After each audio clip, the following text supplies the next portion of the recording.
할렐루야. 사랑하는 대강의 가족 여러분, 오늘 하루도 하나님의 말씀과 동행하는 삶이 되길 소망합니다. 오늘 함께 나눌 하나님의 말씀은 고린도전서 3장 10절에서 15절 말씀입니다. 내게 주신 하나님의 은혜를 따라 내가 지혜로운 건축자와 같이 터를 닦아두매 다른 이가 그 위에 세우나 그러나 각각 어떻게 그 위에 세울까를 조심할지니라. 이 닦아둔 것 외에 능히 다른 터를 닦아둘 자가 없으니 이 터는 곧 예수 그리스도라.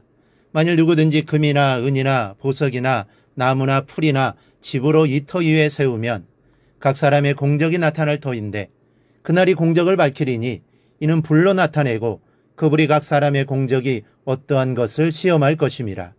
만일 누구든지 그 위에 세운 공적이 그대로 있으면 상을 받고 누구든지 그 공적이 불타면 해를 받으리니 그러나 자신은 구원을 받되 불 가운데서 받은 것 같으리라. 아멘. 어느 목사님께서 저녁 무렵 차를 타고 가시다가 2층으로 지은 조립식 가정집 창문에서 연기가 솟아나는 것을 보셨습니다.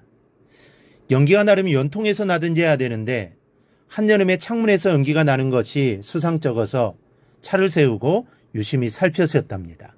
그런데 잠깐 사이 연기가 검붉은 불꽃으로 변하면서 꾸역꾸역 솟아오르기 시작하더라는 겁니다. 불이 났구나 싶어 공중전화로 뛰어가 화재 신고를 하고는 제자리로 돌아와 보니 이미 불은 집 전체를 태우고 있었습니다. 조립식 건물은 두껍지 않은 철판 사이에 이 스티로폼을 지어놓고 접착한 것이라 순식간에 불이 붙어버린 겁니다. 그 순간 2층의 문이 열리며 부부가 뛰쳐나오는데 속옷만 걸치고 나오더랍니다. 후에 자초지정을 들어보니 이 부부는 신혼이었는데 주말이라 남편이 일찍 퇴근한 후에 기분 낸다고 둘이서 맥주를 거나게 들이키고는 시원한 차림으로 잠이 들었는데 자다가 화기 때문에 깨어서 미처 옷도 챙기지 못하고 뛰어나온 것입니다. 이 경황이 없으니 창피한 것도 모르고 불타는 집을 보며 발을 동동 구르기만 하는데 두 부부가 속옷 외에는 정말 아무것도 건진 것이 없었답니다. 그 모습을 보고는 오늘 본문 말씀이 생각나더랍니다. 만일 누구든지 금이나 은이나 보석이나 나무나 풀이나 집으로 이 터 위에 세우면 각 사람의 공적이 나타날 터인데 그날이 공적을 밝히리니 이는 불로 나타내고 그 불이 각 사람의 공적이 어떠한 것을 시험할 것임이라. 주님의 마지막 심판은 불심판입니다. 불이 얼마나 뜨겁고 무섭습니까? 그런데 주님을 구주로 영접한 사람은 마지막 날에 심판을 받습니까? 받지 않습니까? 물론 받지 않습니다. 요한복음 5장 24절에서 예수님께서 하신 말씀입니다. 내가 진실로 진실로 너희에게 이르노니 내 말을 듣고 또 나 보내신 이를 믿는 자는 영생을 얻었고 심판에 이르지 아니하나니 사망에서 생명으로 옮겨졌느니라. 믿는 자는 이미 영생을 얻었습니다. 절대로 영원한 사망으로 끝없는 고난의 음부로 떨어지는 심판을 받지 않습니다. 앞으로 사망에서 생명으로 옮길 것이 아니라 이미 사망에서 생명으로 옮겼다라고 말씀하셨습니다. 그런데 우리는 내가 죄를 짓고 하나님 말씀대로 살지 못하면 심판을 받지 않을까 걱정하고 고민합니다. 하지만 그런 걱정을 해서는 안 됩니다.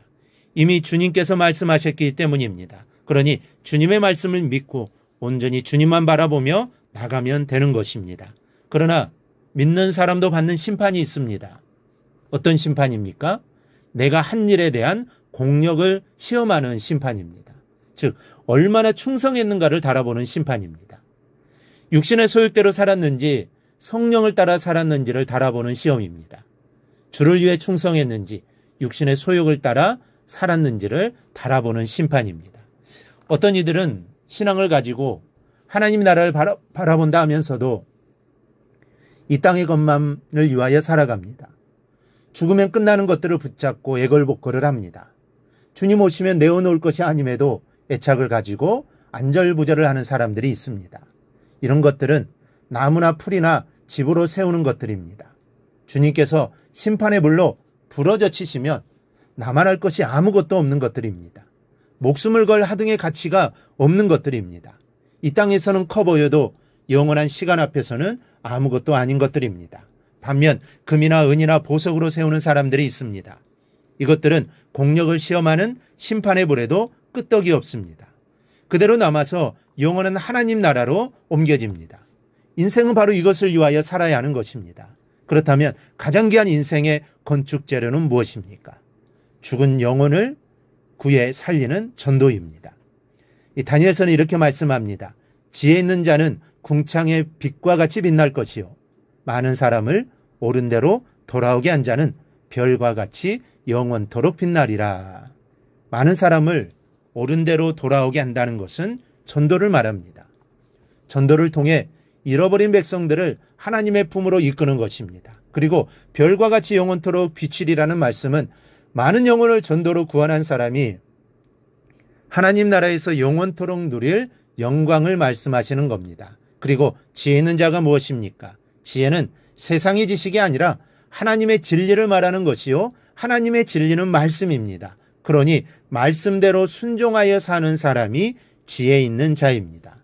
그러므로 우리 모두도 늘 지혜로운 자로 살아가기를 바랍니다. 세상에서 많은 것을 배우고 경험했다고 해서 지혜로운 자가 아닙니다. 오직 하나님 말씀대로 순종하는 사람이 가장 지혜로운 자입니다. 그러니 늘 하나님 말씀에 순종하며 살아가기를 바랍니다. 그래야 이 세상에서 가장 지혜로운 자가 되시기를 바랍니다.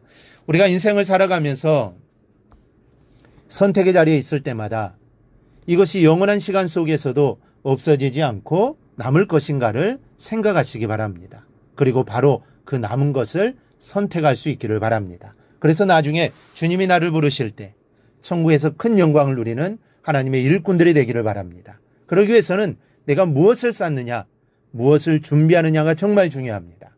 우리 모두 썩어지지 않는 것을 준비하여 하나님께 칭찬 듣는 성도들이 되기를 바랍니다. 그것은 전도입니다. 전도를 통해 잃어버린 영혼을 구원하는 것입니다. 이것은 없어지지 않습니다. 이 사실을 기억하고 늘 영혼 구원에 힘쓰는 우리 성도들이 되기를 주님의 이름으로 축원합니다.